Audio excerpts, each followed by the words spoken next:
अंग्रेजी A for Apple से शुरू होती है, फल से, और जेड फॉर जेब्रा जानवर बना के छोड़ती है।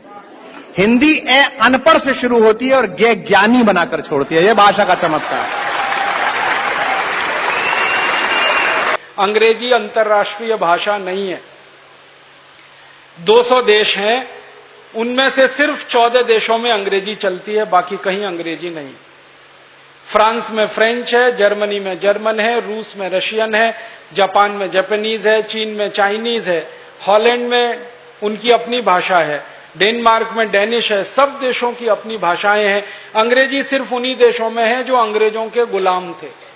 Australia, New Zealand, Canada, Bharat, Pakistan, Bangladesh, America, ये सब अंग्रेजों के गुलाम देश हैं, इसलिए अंग्रेजी, बाकी नहीं है। और अंग्रेजी दुनिया की सबसे रद्दी भाषा है क्योंकि शब्दों की संख्या सबसे कम है और व्याकरण इसका सबसे ज्यादा मूर्खता वाला है। यूनाइटेड नेशंस में भी अंग्रेजी नहीं चलती, वो फ्रेंच में काम करते हैं। एक बार मैंने पूछा उन लोगों को कि आप अंग्रेजी में काम क्यों नहीं करते, उन्होंने कहा बेकार भाषा है। फ्रेंच में क्यों काम करते हैं, वो कहते हैं बहुत वैज्ञानिक भाषा है। मैं पूछा फ्रेंच की वैज्ञानिकता क्या है, तो उन्होंने मुझे इतनी गहरी बात कही। उन्होंने कहा कि फ्रेंच में शब्द रूप और धातु रूप दोनों अलग अलग हैं। तो मैं पूछा ये कहां से आपने सीख लिया, उन्होंने कहा ये हमने संस्कृत से सीख लिया, क्योंकि संस्कृत में शब्द रूप और धातु रूप अलग अलग। संस्कृत दुनिया की सब भाषाओं की मां है, इसलिए संस्कृत सीखिए, लोगों को सिखाइए, संस्कृत बोलिए, लोगों को बुलवाइए। हिंदी सीखिए, हिंदी सिखाइए, मराठी, तमिल, तेलुगु, कन्नड़ सीखिए, सिखाइए। इस अंग्रेजी की टांग मत तोड़िए। फिर आप बोलेंगे जी दुनिया में व्यापार करना है तो अंग्रेजी चाहिए। बिल्कुल नहीं चाहिए। जापान के लोग सारी दुनिया में व्यापार करते हैं जापानीज में, जर्मनी के लोग सारी दुनिया में व्यापार करते हैं जर्मन में, रूस के लोग सारी दुनिया में व्यापार करते हैं रशियन में। अगर वो ये सब कर सकते हैं तो हम भी कर सकते हैं हिंदी में और संस्कृत में। अंग्रेजी सिर्फ उन्हीं लोगों को सीखनी चाहिए जो इंग्लैंड जाएं, और जब जाएं वीजा मिले तो सीख लेना। अभी से क्यों दिमाग खराब कर रहे हो अपना। और इंग्लैंड जाने का वीजा 115 करोड़ को तो मिलने वाला है नहीं, तो जबरदस्ती बचपन से क्यों सिखा रहे हो इन सबको। और इसका सबसे बड़ा दुष्परिणाम जानते हैं क्या होता है, जब मार मार के किसी बच्चे को आप अंग्रेजी सिखाते हैं, उसकी जिंदगी का 6 गुना समय आप बर्बाद कर देते हैं। जो बात बच्चा मातृभाषा में 1 घंटे में सीखता है, वही बात अंग्रेजी में सीखने में 6 महीने लग जाते हैं उसे। कितना समय बर्बाद किया आपने उसे। मैंने एक दिन हिसाब निकाला, सारा पाठ्यक्रम हम हिंदी में कर दें, मातृभाषा में कर दें, तो इंजीनियरिंग की पढ़ाई 2 साल में हो जाती है, मेडिकल की पढ़ाई 1.5 से पौने 2 साल में हो जाती है। इतना समय हम बचा सकते हैं। पहली कक्षा से 12वीं कक्षा तक अंग्रेजी हटा दी जाए तो जितना 12 साल में हम बच्चों को सिखाते हैं वो 2 साल में सिखा सकते हैं। समय बचा सकते हैं, पैसा बचा सकते हैं, तनाव कम कर सकते हैं दिमाग का। इसलिए हम चाहते हैं कि पूरी शिक्षण व्यवस्था इस देश में मातृभाषा में हो, बचपन से लेकर उच्च शिक्षा तक। और अंग्रेजी का प्रयोग इस देश में खत्म हो, चाहे वो सुप्रीम कोर्ट में, चाहे हाई कोर्ट में। अगर सुप्रीम कोर्ट में हम मुकदमा करें तो मैं हिंदी जानता हूं, जज को भी हिंदी आनी चाहिए, और जज अगर हिंदी नहीं जानता तो उसको सुप्रीम कोर्ट में लाने की जरूरत क्या है। जिनको हिंदी आती है उनको जज बनाओ, और जिनको हिंदी आती ही नहीं है, सिर्फ अंग्रेजी जानते हैं, उनको सबको लंदन भेजो, इंग्लैंड भेजो। वो इस देश के किस काम के हैं। पैसा हिंदी वासी लोगों के खून पसीने की कमाई के टैक्स का लेंगे और न्याय अंग्रेजी में देंगे। ये कौन सी व्यवस्था। न्याय भी हिंदी में देना पड़ेगा। वादी को हिंदी आती है, प्रतिवादी को हिंदी आती है, जज को भी हिंदी आनी ही चाहिए। क्यों नहीं आनी चाहिए। भारत में नहीं आएगी तो किस देश में आएगी। तो न्याय व्यवस्था में हिंदी, प्रशासन व्यवस्था में हिंदी, संसद में भी हिंदी होनी चाहिए। मुझे तो बहुत नेताओं पर क्रोध आता है, वोट मांगने के लिए जब वो आते हैं तो मातृभाषा में आपसे बात करेंगे, गधे को बाप बनाएंगे। संसद में चुनकर ही पहुंचते हैं तो गिटपिट अंग्रेजी बोलना चालू कर देते हैं। किसके लिए संसद चलाते हैं। 1% लोगों को इस देश में अंग्रेजी समझती है, 99% लोगों को नहीं समझती। संसद में किसको सुनाने के लिए अंग्रेजी में बात करते हैं। मुझे भारत के पूर्व प्रधानमंत्री श्री अटल बिहारी वाजपेयी की एक बात याद आती है। वो कहा करते थे कि यूनाइटेड नेशन न्यूयॉर्क में जाके हिंदी बोलना आसान है, भारत की संसद में हिंदी बोलना बड़ा मुश्किल का काम है। इतनी अंग्रेजियत हमारे देश में आ गई। अटल जी ने न्यूयॉर्क में संयुक्त राष्ट्र में हिंदी में धारा प्रवाह भाषण दिया था। वो कहते हैं कि यहां झक मार के अंग्रेजी में बोलना पड़ जाता है अपनी संसद। ये शर्मनाक स्थिति बदलनी पड़ेगी हमें। मातृभाषा में सारे काम हमें करने हैं। हमें हमारे जीवन में कुछ संकल्प लेने हैं। वो ये, हम भारतवासी हैं तो भारतीय भाषाओं में अपने जीवन को चलाएं। और एक काम हम करना चाहते हैं, इस देश की जो शिक्षा व्यवस्था है ये अंग्रेजों के जमाने की है, इसमें बदलाव होना बहुत जरूरी है। एक अंग्रेज आया, उसका नाम था मैकॉले। उसने ये शिक्षा व्यवस्था बनाई क्योंकि हमें गुलाम रखना था, तो उसने थोप दिया हमारे ऊपर एक ऐसी शिक्षा व्यवस्था जो हमारी नहीं है। इस शिक्षा व्यवस्था की सबसे बड़ी जो दोष है वो ये कि जो कुछ हम पढ़ रहे हैं वो हमारी जिंदगी में कभी काम नहीं आएगा।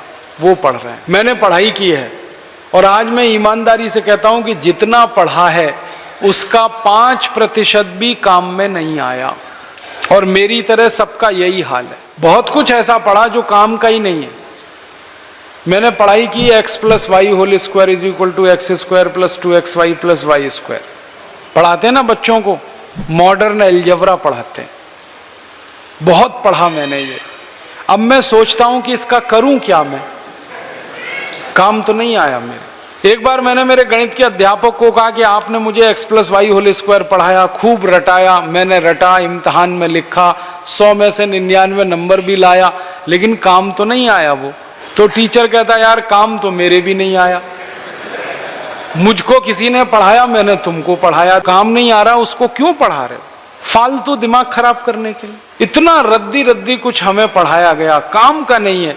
अच्छा, मुझे पढ़ाया गया बचपन में, शायद आपने भी पढ़ा होगा, अमेरिका का पहला राष्ट्रपति कौन होगा? कोई, मैं क्या करूं उसका?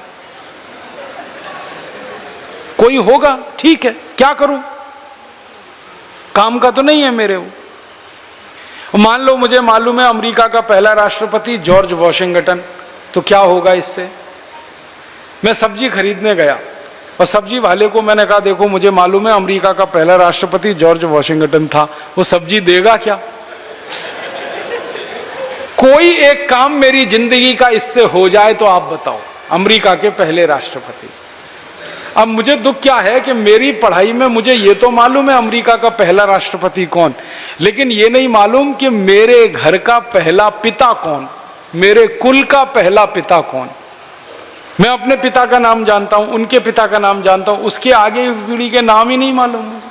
अब मेरे घर के पितामहों का नाम तो मालूम नहीं, अमेरिका के पहले राष्ट्रपति का नाम मालूम है। क्या मूर्खता है! जो मालूम होना चाहिए वो तो मालूम ही नहीं। ऐसी फालतू पढ़ाई से क्या फायदा। और एक उदाहरण देता हूं। बचपन में मुझे पढ़ाया गया कनाडा की जलवायु क्या है, होगी, क्या करूं? कनाडा की जलवायु है, ठंडी पड़ती है, बर्फ गिरती है, बहुत ठंडी पड़ती है, बहुत बर्फ गिरती है, ये सब मुझे मालूम है, लेकिन करूं क्या? मेरे देश में तो बर्फ पड़ती नहीं, जहां मैं रहता हूं वहां इतनी ठंडी पड़ती नहीं। अब कनाडा की जलवायु रट के बैठा हूं, भोपाल की जलवायु मालूम नहीं है, सीहोर की मालूम नहीं है, देवास की मालूम नहीं है। काम तो ये भोपाल वाली आएगी, सीहोर वाली आएगी, देवास वाली आएगी। कनाडा की जलवायु क्या काम आएगी? ये काम तब आएगी जब मैं कनाडा जाऊं या कनाडा मेरे घर में आए। दोनों में से एक ही स्थिति में काम आएगा। दोनों ही होने वाला नहीं है, ना कनाडा मेरे घर में आने वाला, ना मैं कनाडा जाने वाला, क्योंकि वीजा नहीं मिलेगा। तो क्यों फालतू में पढ़ के बैठा मैं कनाडा की जलवायु क्या, ब्रिटेन की जलवायु क्या, फ्रांस की जलवायु क्या।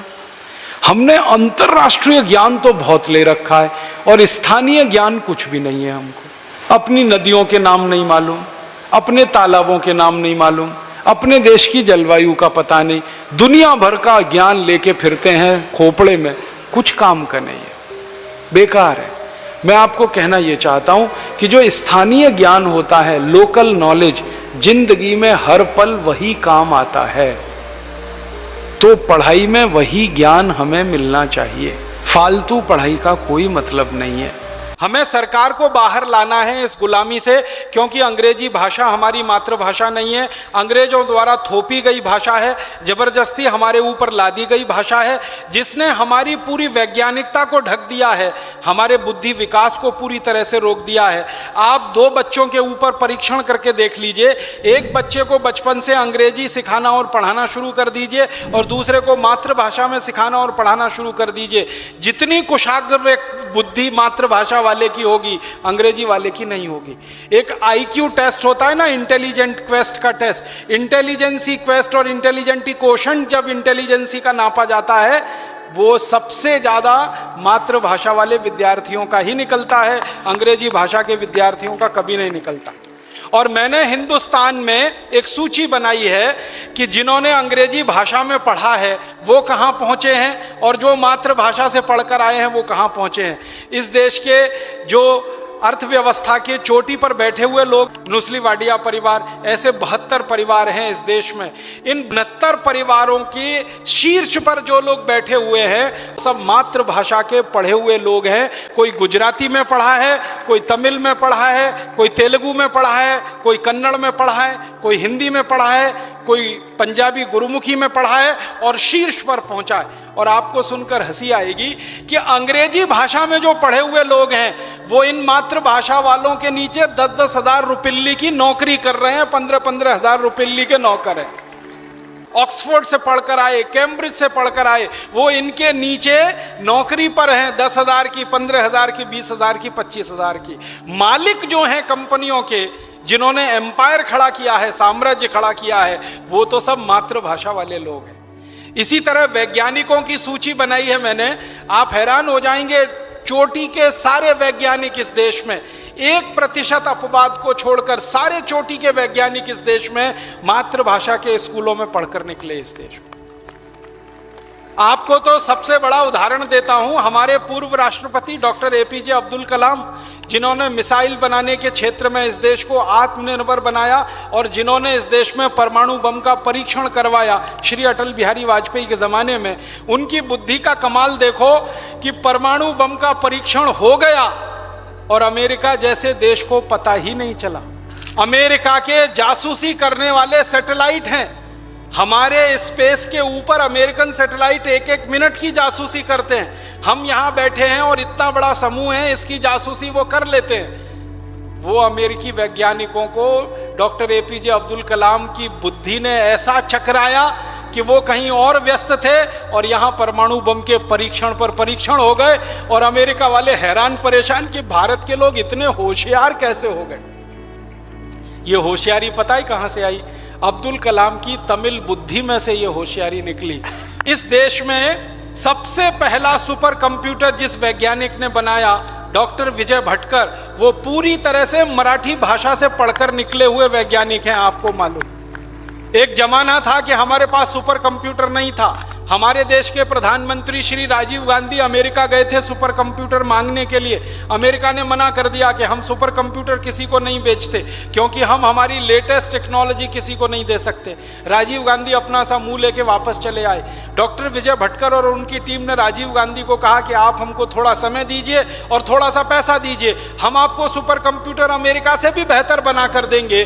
तो पहले तो राजीव गांधी को भरोसा नहीं हुआ कि ऐसा हो सकता है, लेकिन मरता क्या ना करता, कोई चारा नहीं था, सुपर कंप्यूटर बनाना ही था, कोई देने को हमको तैयार नहीं था। तो उन्होंने डॉक्टर विजय भटकर और उनकी टीम को काम पे लगाया, उनको प्रोजेक्ट सैंक्शन करके दिया, पैसे दिए और डॉक्टर विजय भटकर ने तय समय से आधे समय में दुनिया का सर्वश्रेष्ठ सुपर कंप्यूटर बना के दुनिया को दिखाया। ज्यादा गति पे काम करता है और बहुत सस्ता है।